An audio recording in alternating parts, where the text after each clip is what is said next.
Hi student, कैसे हैं आप लोग। स्वागत है आप सबका हमारे यूट्यूब चैनल पर और मैं हूं आशीष त्रिपाठी। और आज के वीडियो में जो टॉपिक हम लोग पढ़ने जा रहे हैं वो बहुत ही इम्पॉर्टेंट है, जो सर्किट में यूज़ होता है। जो टफ सर्किट होते हैं वो उनमें हम लोग यूज़ करते हैं और उस टॉपिक का नाम है किरचॉफ लॉ। तो आज हम लोग किरचॉफ लॉ के बारे में पढ़ेंगे। अब किरचॉफ लॉ होता क्या है? किसी भी सिंपल सर्किट में जो करंट फ्लो होती है किसी रेजिस्टेंस में, उसे आप आसानी से निकाल सकते हो। लेकिन अगर सर्किट बहुत ही टफ हो, उसमें बहुत सारे वायर लगे, बहुत सारे रेजिस्टेंस लगे हों, सब एक दूसरे के सीरीज पैरेलल मिक्स हों, तो ऐसे कंडीशंस में अगर हमको प्रत्येक रेजिस्टेंस में कितना करंट पास हुआ इसको अगर निकालना है तो उसको इजीली तरीके से हम लोग किरचॉफ लॉ से निकाल सकते हैं। तो किरचॉफ लॉ एक बहुत ही महत्वपूर्ण लॉ है जिससे हम लोग सर्किट डायग्राम में रेजिस्टेंस में पास होने वाले इलेक्ट्रिक करंट को बहुत इजीली निकाल सकते हैं। और इसे सॉल्व करने के लिए किरचॉफ ने दो नियम दिए और इन दोनों नियमों को ही हम लोग किरचॉफ का नियम कहते हैं, जिसमें से जो फर्स्ट लॉ है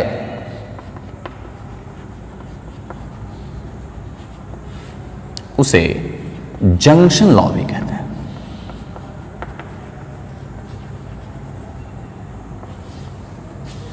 और आपका जो सेकेंड लॉ है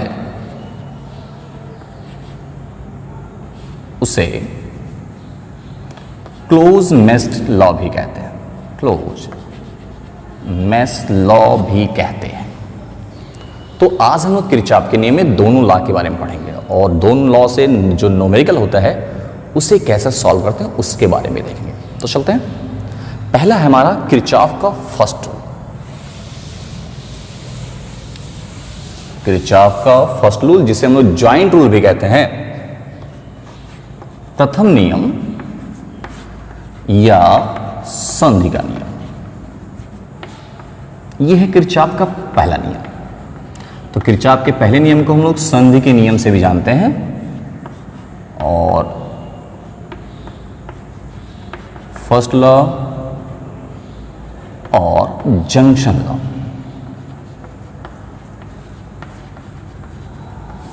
अब ये नियम होता क्या है? तो मैं एक सर्किट डायग्राम बना के समझा रहा हूं। ये कोई पॉइंट है जिस पर बहुत सारे वायर आकर जुड़ रहे हैं। जैसे आप एग्जाम्पल के लिए बता सकते हो, बोर्ड, जो स्विच बोर्ड होता है वो एक जंक्शन है। उसमें बहुत सारे तार होते हैं। कुछ तार डायरेक्ट पोल्स उसमें आते हैं और उसमें से बहुत सा तार निकल के पंखे में लगते हैं, कहीं बल्ब में लगता है, कहीं और लगता है। तो बोर्ड एक टाइप का जंक्शन है। ऐसे मैंने कहा कि ये जंक्शन है और इस जंक्शन ओ से बहुत सारे वायर जुड़े हैं। कुछ वायर से करंट आ रहा है और कुछ वायर में करंट जंक्शन से दूर जा रहा है।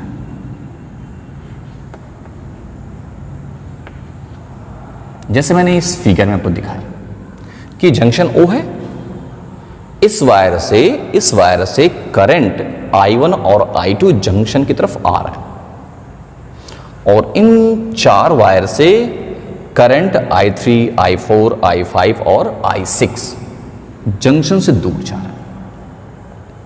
तो जो फर्स्ट लॉ है वो ऐसे जंक्शन लॉ है। वो जंक्शन पर मतलब इस टाइप में कौन सा करंट कितना होगा उसको निकालने के लिए हम इस रूल का यूज करते हैं। अब रूल है क्या? तो कोई भी जंक्शन है, उस जंक्शन पर जितनी भी करंट मिलती है उन सबका एल्जेब्रिक सम 0 होता है। तो आप नियम को बता सकते हो, किसी भी संधि जंक्शन पर मिलने वाली सभी इलेक्ट्रिक करंट यानी धाराओं का एल्जेब्रिक सम मतलब बीजगणितीय योग 0 होता है। और इसे शॉर्ट फॉर्म में लिखते हैं सिग्मा आई इक्वल 0। मतलब इसका इसका इसका इसका इन सभी करंट का ऐड जो है एल्जेब्रिक सम वो 0 होता है। और इसी रूल्स को ही हम लोग कहते हैं किरचॉफ का फर्स्ट लॉ, जिसे हम लोग संधि का नियम या जंक्शन लॉ भी कहते हैं। अब इस नियम में साइन कन्वेंशन फॉर्मूला लगता है। वो साइन कन्वेंशन फॉर्मूला है क्या? इस लॉ को अप्लाई करने के लिए साइन कन्वेंशन फॉर्मूला लगाते हैं हम लोग। वो फॉर्मूला पहले जानना जरूरी है, तब आप इस रूल्स को इस सर्किट डायग्राम के पद में लिख सकते हो। अब वो रूल है क्या? वो साइन कन्वेंशन रूल क्या है? जो ज्वाइंट है, जो धाराएं ज्वाइंट की तरफ आएंगी उन्हें हम पॉजिटिव लेंगे, लेकिन जो धाराएं ज्वाइंट से दूर जाएंगी उसे नेगेटिव लेना है। तो अगर हम इस फिगर के लिए, इस सर्किट डायग्राम के लिए फर्स्ट लॉ अप्लाई करें तो फर्स्ट लॉ होता है सिग्मा आई इक्वल 0। और अगर हम इसे अप्लाई करें तो मैंने कहा जो भी करंट, इसका मतलब है जो करंट ज्वाइंट की तरफ आ रहा है उसे पॉजिटिव, बाकी सबको नेगेटिव, और सबका जो ऐड है वो 0 होगा। तो देखते हैं, तो ये हो जाएगा I1 प्लस I2। लेकिन जो I3 वो ज्वाइंट से दूर जा रहा है तो माइनस I3 प्लस I4 भी दूर जा रहा है minus I4 plus minus I5 और प्लस माइनस I6, और ये सब मिलके हो जाएंगे 0। और यही है इस फिगर के लिए फर्स्ट लॉ यानी जंक्शन का नियम, जंक्शन। अब हम जितने भी नेगेटिव करंट हैं जिसका हमने मैं पहले माइनस लिखा उसको उधर भेजते हैं। तो ये कुछ ऐसे हो जाएगा I1 plus I2 equal I3 I4 I5 I6, जिसमें से ये हैं ज्वाइंट की तरफ आने वाली धाराओं का योग। जो करंट ज्वाइंट की तरफ आ रहा है उनका ये सम है, योग है, और ये है ज्वाइंट से दूर जाने वाली धाराओं का योग, और दोनों आपस में क्या है? इक्वल है। तो आप किरचॉफ के फर्स्ट नियम को यानी जंक्शन लॉ को इस तरह भी डिफाइन कर सकते हो। कैसे?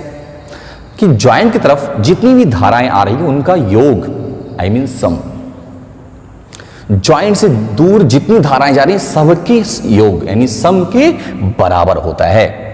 तो इसको हिंदी में बोल सकते हैं संधि की तरफ आने वाली धाराओं का योग और संधि से दूर जाने वाली धाराओं का योग आपस में बराबर होता है।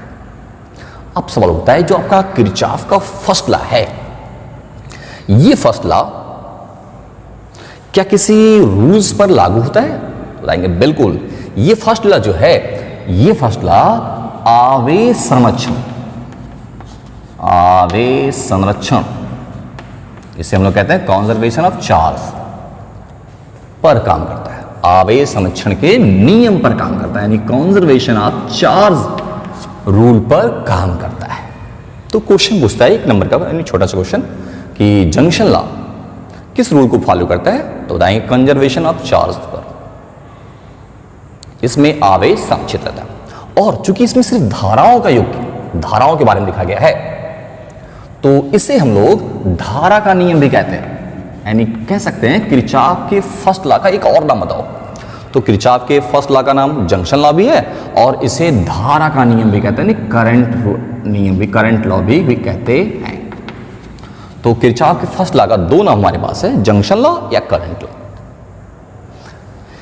ये आवेश संरक्षण के नियम मतलब law of conservation of charge पर डिपेंड करता है, और इसमें साइन कन्वेंशन रूल फॉलो होता है, जिसमें संधि की तरफ आने वाली करंट को पॉजिटिव लिया जाता है और संधि से दूर जाने वाली करंट को नेगेटिव लिया जाता है। और इसे हम लोग एक तरह से और डिफाइन कर सकते हैं, इसे हम लोग 2 तरह से डिफाइन कर सकते हैं कि ज्वाइंट पर मिलने वाली सभी करंट का एल्जेब्रिक सम 0 होता है, I mean sigma I equal 0, या जो भी करंट ज्वाइंट की तरफ आ रही हैं उनका सम, और जितनी करंट ज्वाइंट से दूर जा रही हैं उनके सम के बराबर होता है। और इसी को हम लोग कहते हैं फर्स्ट लॉ ऑफ किरचॉफ। अब बात करते हैं सेकंड लॉ। सेकंड लॉ क्या होता है?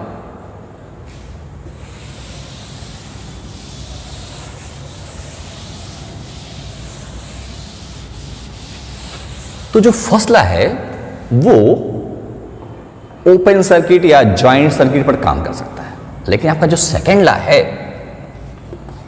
द्वितीय नियम, किरचॉफ का जो द्वितीय नियम है यानी सेकेंड लॉ है, वो जो नियम है वो सिर्फ और सिर्फ क्लोज सर्किट पर ही काम करता है। जब तक सर्किट डायग्राम बिल्कुल क्लोज नहीं हो जाएगा तब तक वो काम नहीं करेगा। तो आपको ध्यान रखना है, सेकेंड लॉ जो है वो क्लोज सर्किट पर काम करता है और फर्स्ट लॉ में करंट का यूज होता है, सेकेंड लॉ में वोल्टेज का यूज होता है। तो उसे करंट रूल भी कहते हैं, करंट लॉ भी कहते हैं, इसको वोल्टेज लॉ भी कहते हैं। तो फर्स्ट नियम करंट लॉ और सेकेंड नियम वोल्टेज लॉ होता है। अब देखते हैं सेकेंड लॉ होता है क्या, सेकेंड लॉ है क्या।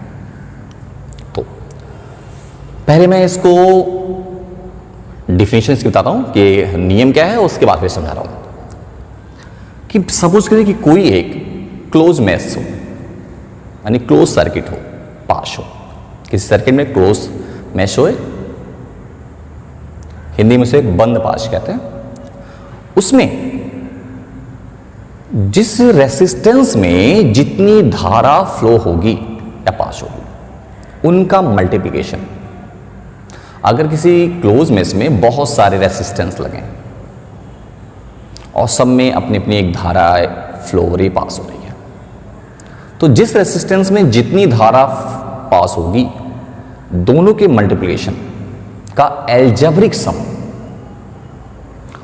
उस क्लोज मेश में जितने सेल लगे हैं सबके ईएमएफ के एल्जेब्रिक सम के इक्वल होता है। इसे मैथमेटिक्स से लिख सकते हैं हम लोग, sigma equal sigma I R. और ये जो इक्वेशन है ये आपके किरचॉफ के सेकेंड लॉ को शो करता है। तो फर्स्ट लॉ को शो करने वाला इक्वेशन क्या है, सिग्मा आई इक्वल 0, और सेकेंड लॉ को शो करने वाला इक्वेशन है sigma E equal sigma I into R, जो बतलाता है रेसिस्टेंस और उससे रिलेटिव करंट, रेसिस्टेंस और उससे रिलेटिव करंट के मल्टीप्लिकेशन का सम। और भी कौन सा सम, एल्जेब्रिक सम। एल्जेब्रिक सम का मतलब क्या, अगर पॉजिटिव है तो पॉजिटिव सहित लेना चिन्ह उसका, नेगेटिव है तो नेगेटिव लेना है, कन्वेंशन रूल लागू करना है। ये इक्वल होता है उसमें जितने सेल लगे हैं सभी सेलों के ईएमएफ के एल्जेब्रिक सम के। तो किसी क्लोज मेथ में जितने भी सेल लगे हैं सबके एल्जेब्रिक सम, उसमें जितने रेसिस्टेंस लगे हैं उससे रिलेटिव करंट के मल्टीप्लिकेशन के एल्जेब्रिक सम के बराबर होता है। और इसी को हम लोग कहते हैं किरचॉफ का द्वितीय नियम। इसको बता सकते हैं हम लोग कि कोई बंद परिपथ अगर है तो उसमें जितने प्रतिरोध लगे हैं उसके संगत धारा के गुणनफल का बीजगणितीय योग उसमें लगे सभी सेलों के बीजगणितीय योग के बराबर होता है। अब इसको हम लोग सर्किट डायग्राम समझ सकते हैं। और चूंकि इसमें आई इंटू आर भी वोल्टेज होता है और ईएमएफ भी एक टाइप का वोल्टेज है, इसीलिए हम लोग इसे वोल्टेज लॉ भी कहते हैं। तो किरचॉफ का सेकंड नियम जो है वो वोल्टेज लॉ के नाम से भी जाना जाता है। अब इसको हम लोग एग्जाम्पल लेकर समझते हैं। मैं एक सर्किट बना रहा हूं, ये है सर्किट, यहां एक सेल लगा हुआ जिसका ईएमएफ है E1, ये सेल यहां भी लगा हुआ है जिसका ईएमएफ है E2, और यहां आगे एक रेसिस्टेंस लगा है जिसका रेसिस्टेंस R है, यहां भी एक रेसिस्टेंस लगा है R2, और इसमें भी एक रेसिस्टेंस लगा है R3, और मैंने इसका नाम दे दिया A B C D F G, नाम दिया, ई इसमें यूज हो रहा है इसलिए मैंने नाम नहीं दिया। ये मैंने पहले बताया था किरचॉफ लॉ का यूज क्या है। कोई भी सर्किट हो, क्लोज सर्किट या कुछ भी, आपको पता लगाना हो कि जितने जितने रेसिस्टेंस में लगे हैं सब में कितनी कितनी करंट फ्लो हो रही है, इसको आप किरचॉफ के नियम से निकाल सकते हैं। मतलब इस रूल से आप बता सकते हो R1 में कितना करंट फ्लो हो रहा है, R2 में कितना हो रहा है, R3 में सब बता सकते हो, लेकिन किरचॉफ का रूल अप्लाई करने के बाद। अब किरचॉफ का रूल अप्लाई कैसे करेंगे? तो किरचॉफ का रूल पूरे सर्किट में एक साथ अप्लाई नहीं कर सकते। एक क्लोज मेश में, जैसे एक क्लोज मेश है हमारा A B C D, ये हमारा फर्स्ट क्लोज मेश है। दूसरा क्लोज मेश है C D E F, ये सेकंड क्लोज मेश है। तो एक बार में हम लोग एक ही बंद परिपथ यानी क्लोज मेश में लगा सकते हैं। तो चलते हैं, पहले हम लोग फर्स्ट मेश मिलते हैं, फर्स्ट क्लोज मेश में, इसका नाम है ABCD। अब इसके लिए मैं आपको कुछ देर के लिए ये जो यहाँ का डायरेक्शन है, ये जो सर्किट में इसे मिटा दे रहा हूँ, सपोज करने के लिए कि हमारा एक क्लोज मेश ये मिल गया। हमको इसी में किरचॉफ का सेकंड लॉ अप्लाई करना है। तो ये सेल है, सेल से जो करंट निकलती है उससे हमेशा प्लस टर्मिनल से निकलती है। तो सपोज कर लिया यहां से I1 करंट निकल रहा है, ऐसे ही यहां से I2 करंट निकल रहा है। तो आप देख रहे हो कि अगर यहां से I1 करंट निकलेगा, क्योंकि दोनों के EMF अलग अलग हैं, तो दोनों करंट भी अलग होंगे, तो R1 से I1 करंट फ्लो होगा, R2 से I2 करंट पास होगा, और ये जो ज्वाइंट है C, यहां दोनों मिलेंगे। अब इसका डायरेक्शन यहां से इधर है और इसका डायरेक्शन ये रूट है। अगर मैं ये वाला सर्किट मिटा दूं तो ये इधर से आएगा और ये रोटेट होके ऐसे जाएगा, यानी दोनों एक दूसरे के अपोजिट है। और करंट में अगर दोनों अपोजिट डायरेक्शंस में आते हैं तो एक को पॉजिटिव लेना पड़ता है और एक को नेगेटिव। तो इस वाले को अगर हम पॉजिटिव लेंगे तो इसको नेगेटिव, तो इसके E1 और I1 का चिन्ह पॉजिटिव लेना है, E2 और I2 का चिन्ह नेगेटिव लेना है। तो किरचॉफ का सेकंड लॉ यही है। सबसे पहले आप देखोगे किसमें, क्लोज सर्किट ABCD, रूल्स है कि उसमें जितने सेल लगे हैं सबका एल्जेब्रिक सम। तो दो सेल लगे हैं E1 और E2, क्लियर होगा, इसका डायरेक्शन इधर है और इसका डायरेक्शन इसके अपोजिट है। इससे जो एनर्जी निकलेगी उसके अपोजिट, इससे निकलने वाले इधर, दोनों अपोजिट हैं। तो एक को पॉजिटिव लेना है, एक को नेगेटिव। तो अगर हमने E1 को पॉजिटिव लिया तो E2 नेगेटिव लेना पड़ेगा, E2 को पॉजिटिव लिया तो E1 को नेगेटिव लेना पड़ेगा। तो क्लियर है कि मैंने E1 को पॉजिटिव लिया और E2 को नेगेटिव लिया, तो E1 प्लस माइनस E2, ये हो गया सिग्मा। ऐसे इसमें R1 में I1 करंट फ्लो हो रहा है, तो I1 R1, R2 में I2 करंट फ्लो हो रहा है, तो I2 R2। लेकिन ये करंट पॉजिटिव लिया जाएगा तो ये करंट नेगेटिव, और ये हो गया ऐसे। अब मैं इस इक्वेशन को ऐसे लिख सकता हूं directly, E1 minus E2 equal I1 R1 minus I2 R2। और ये हो गया फर्स्ट आपका जो क्लोज मेश है उसमें किरचॉफ का सेकंड लॉ अप्लाई करने पर मिलने वाला इक्वेशंस। अब बात करते हैं सेकंड लॉ, सेकंड मेश के लिए। तो अगर हम सेकंड मेश के लिए अप्लाई करें तो मैंने इसको मिला दिया। अब मैं सपोज कर रहा हूं कि ये ऊपर वाला लाइन नहीं है, लेकिन ध्यान रखना आपको, ये I1 करंट आएगी। अब आप सोचो बेटा, I1 करंट अगर यहां से आती है और C पर मिलती है और I2 यहां आता है, तो दोनों मिलकर यहां जाएंगे I3 के रूप में, और I3 जो होगा वो I1 प्लस I2 के इक्वल होगा। क्यों होगा? क्योंकि आप अभी फर्स्ट लॉ पर क्या है, ये ज्वाइंट है, जंक्शन है, दो करंट उधर आ रही हैं और एक इधर आगे जाएगी, तो जितनी करंट आ रही है उनका सम उस जाने वाली करंट के सम के इक्वल होगा।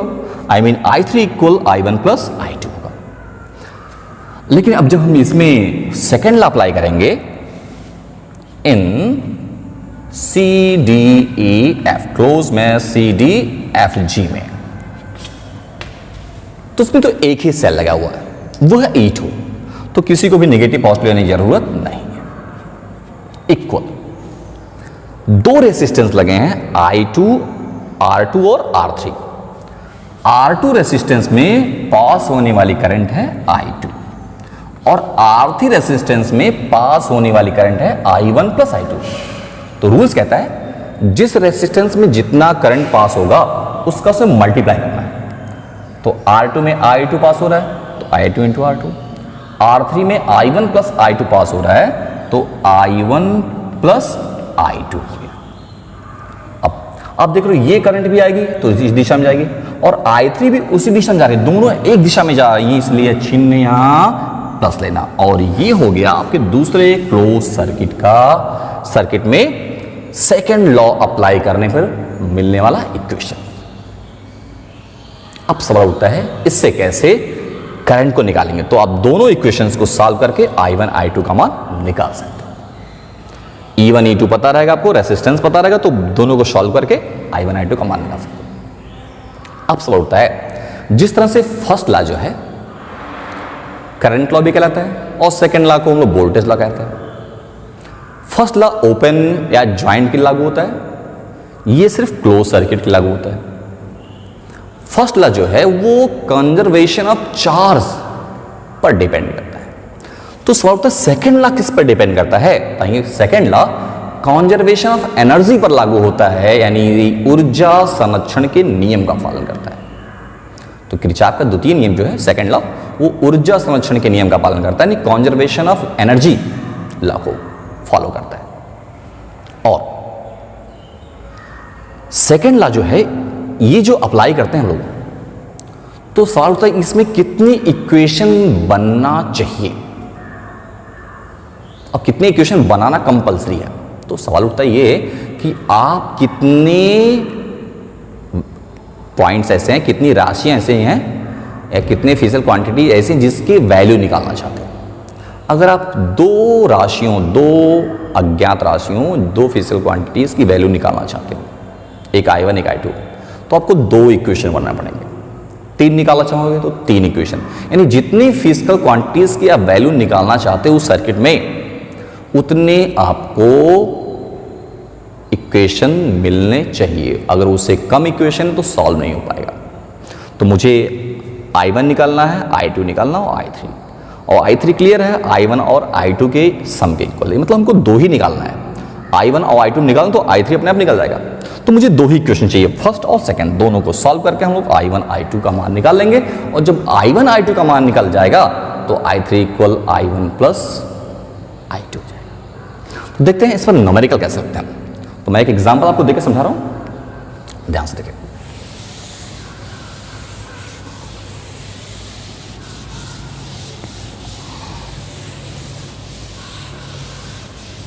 सेकेंड लॉ पर मैं एक एग्जांपल आपको दिखा रहा हूं, ध्यान से देखिए इसको। ये है एक सर्किट,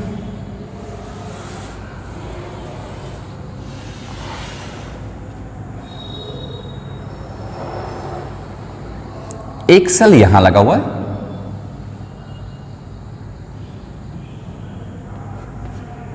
जिसका EMF समझ लीजिए 2 वोल्ट है, और यहां 2 ओम का रेसिस्टेंस लगा हुआ है, और यहां भी 2 ओम का रेसिस्टेंस लगा हुआ है। ऐसे एक सेल आपका यहां लगा हुआ है, यहां भी 2 वोल्ट का रेसिस्टेंस सेल है, और एक रेसिस्टेंस आपका यहां लगा हुआ है 4 ओम का, और एक यहां मान लो 4 ओम का है। अब आप और एक यहां लगा हुआ है, सपोज करो 5 ओम का। आपको पता लगाना है कि जितने रेसिस्टेंस इसमें लगे हैं सब में पास होने वाली करंट की वैल्यू निकालनी है। तो एक आप काम कर सकते हो कि ये और ये सीरीज में है, तो आप दोनों को ऐड कर सकते हैं। अब 4 और 4 सीरीज में होंगे तो इनका रिजल्टेंट आएगा 8 ओम, तो मैंने इसे 8 ओम कर दिया। ऐसे ही 2 ओम 2 ओम सीरीज में है, क्योंकि जो लोग सीरीज में होंगे उनमें करंट भी सेम होगा, तो जो करंट इसमें होगा वही करंट इसमें भी आएगा। तो मैंने भी दोनों को ऐड कर दिया और 2 और 2 कर दिया 4 ओम। ये हो गया सर्किट। अब मुझे इसमें और इसमें जितने करंट फ्लो हो रहे हैं सबको निकालना है। ये इसका पॉजिटिव टर्मिनल है, कुछ करंट यहां से निकली, तो मैंने मान लिया यहां से I1 करंट निकल रही है और ये ऐसे होते हुए इस जॉइंट तक आएगा। यहां से भी कोई करंट निकलेगा, मैंने मान लिया यहां से I2 करंट निकल रही है। मैं इसको चेंज करता हूं कुछ देर के लिए, चलो रहने दीजिए। और ये इससे होते हुए यहां दिखाएगा।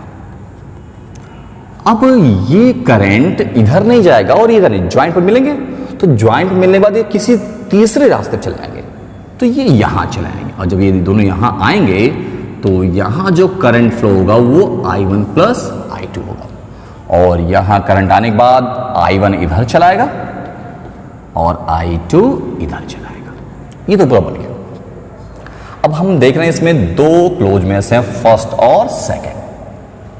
चलते हैं फर्स्ट मेश में। फर्स्ट मेश में आप देख रहे हो कितने सेल लगे हैं, बस एक ही सेल लगा है, तो आपको उनके ईएमएफ को जोड़ने की जरूरत नहीं है, डायरेक्ट आप लिख सकते हो 2 वोल्ट इक्वल। I1 करंट जा रही है 4 ओम में, तो 4 इंटू I1। फिर यहां ये क्लोज मेश में ये भी शामिल है 5 ओम। अब आप देख रहे हो कि जो डायरेक्शन इसका है वही डायरेक्शन इसका भी है, और इसमें करंट फ्लो हो रही है 5I1 प्लस I2, तो उसमें मल्टीप्लाई करेंगे 5 में I1 प्लस I2। चूंकि डायरेक्शन एक है तो यहाँ साइन कन्वेंशन में यहाँ प्लस चिन्ह आएगा, और इसको हम सॉल्व करें तो 2 इक्वल हो जाएगा 4I1 plus 5I1 plus 5I2। और इसको सॉल्व करेंगे तो 2 equal 9I1 plus 5I2 equation first. Similarly आप यहां भी ऐसे कर सकते हो। चलो देखते हैं यहां पर। अब ये हो जाएगा कि यहां से हम यहां भी इस पूरे में भी एक ही सेल लगा हुआ है 2 वोल्ट का, तो सेकंड में है। अब इसमें से I2 करंट फ्लो हो रही है और जा रही है 8 ओम में, तो 8 इंटू I2 प्लस, और ये 5 इसमें भी है, और उसमें आप क्लियर देख रहे हो कि I1 plus I2 current flow हो रहा है, पास हो रहा है। तो ये हो गया 2 इक्वल 8I2 प्लस 5I1 और 5I2, और ये हो जाएगा 2 इक्वल 8 5I1, और ये 8 और 5 ऐड हो जाएगा 13I2 हो जाएगा। और ये हो गया इक्वेशन सेकंड। अब आप दोनों इक्वेशन को सॉल्व करके I1 और I2 का मान निकाल लोगे, और जैसे ही I1 I2 का मान आया, 4 ओम में कितने करंट I1, 8 ओम में I2, 5 ओम में I1 प्लस I2। अब इस दोनों के इक्वेशन को आप इक्वल कर सकते हो, और इक्वल करके दोनों की वैल्यू निकाल सकते हो। तो इक्वेशन इन दोनों को सॉल्व करके आप इक्वेशन निकाल सकते हो। तो ऐसे ही आप बहुत सारे न्यूमेरिकल क्वेश्चन को लगा सकते हो।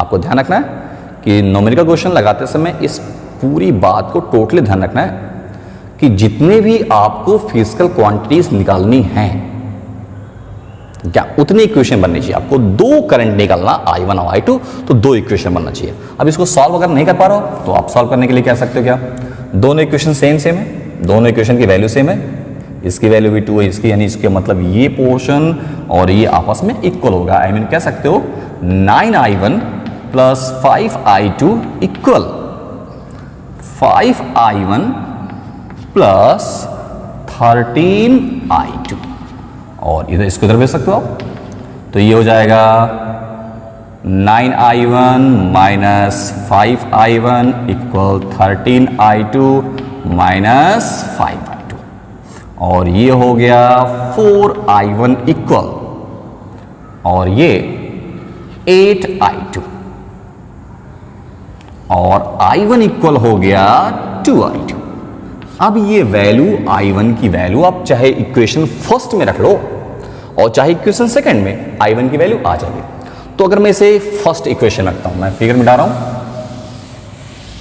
इक्वेशन फर्स्ट में मैं रखता हूं, तो इक्वेशन फर्स्ट आपका है 2 इक्वल 9I1 प्लस 5I2, और I1 इक्वल आया है 2I2। तो अगर मैं ये वैल्यू पुट करूं 2 और यहां 9 इंटू 2I2 प्लस 5I2, ये हो जाएगा 18i2 और प्लस 5i2, और ये हो गया 23i2 equal to i2 equal 2/23 ampere. और जब ये निकल गया तो आप इसकी वैल्यू निकाल सकते हो। तो i1 इक्वल हो जाएगा 4/23 एम्पियर। और इस तरह से आपने दोनों निकाल दिया, और i3 निकालना होगा तो आप i1 प्लस i2 को ऐड कर लिया। तो ऐसे बहुत सारे न्यूमेरिकल किरचॉफ लॉ को अप्लाई करके लगा सकते हो। तो आप अपने बुक में से जो भी न्यूमेरिकल हो ऐसे किरचॉफ लॉ को अप्लाई करके लगाइए, और जो भी क्वेश्चन फंसता हो उसे आप कमेंट बॉक्स में लिखकर मैसेज कर सकते हैं। अगली वीडियो में उसको समझाया जाएगा, उसका सॉल्यूशन निकाला जाएगा। तो वीडियो देखने के लिए धन्यवाद। आज के लिए बस इतना ही।